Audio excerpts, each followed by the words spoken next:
Bonjour à tous. Un deuxième troupeau va être abattu dans le Jura. Un premier foyer de dermatose nodulaire contagieuse avait été détecté à Écleux. Les 93 bovins de cette exploitation agricole ont été abattus hier. Un autre foyer de dermatose s'est déclaré dans cette même commune, a annoncé hier soir la préfecture du Jura. Comme le prévoit le protocole de lutte contre l'épizootie, l'ensemble de l'élevage touché sera aussi euthanasié.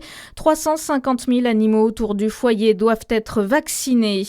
Le président du département de la Côte d'Or, inquiet pour les finances des départements. Le budget est à l'ordre du jour du Conseil des ministres aujourd'hui avec la déclaration de politique générale. François Sauvadet souhaite un budget pour la France sans aggraver le déficit de notre pays.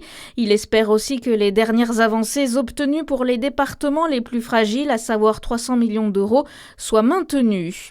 Un programme d'aide et d'accompagnement pour les entreprises du Doubs en difficulté, c'est l'initiative de l'association Casque Bleu 25. Elle offre de manière gratuite et confidentielle un accompagnement personnalisé, des conseils stratégiques pour surmonter les crises et assurer la continuité de l'activité des entreprises.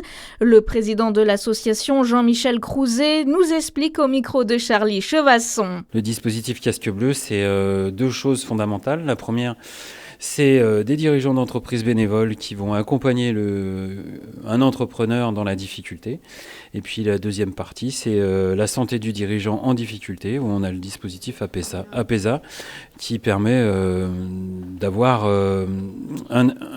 une réflexion sur la santé du dirigeant, sur sa psychologie, de façon à ce qu'il puisse quelque part corriger ses problèmes psychologiques s'il en a. L'association est composée de bénévoles issus du monde de l'entreprise, de la finance et du droit. En 2024, pour la première année, 24 dossiers avaient été traités. Cette année, pour l'instant, ils sont 22 à l'avoir été.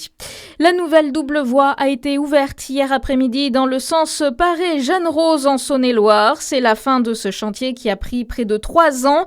La libération des deux autres voies dans le sens de circulation opposé est prévue pour demain. Dans votre actualité également, c'est le jour J pour Sébastien Lecornu après le Conseil des ministres ce matin. Le Premier ministre prononce cet après-midi son discours de politique générale devant l'Assemblée nationale. Un discours très attendu notamment par le Parti socialiste, le PS qui exige la suspension de la réforme des retraites pour ne pas voter la censure. Pour l'instant, 2 motions ont déjà été déposées par la France Insoumise et le Rassemblement national. Et puis on termine avec du foot. Les Bleus devront patienter pour penser aux États-Unis. L'équipe de France est tenue en échec de partout par l'Islande pour le 4e match qualificatif pour le Mondial 2026. À suivre votre météo sur Fréquence Plus.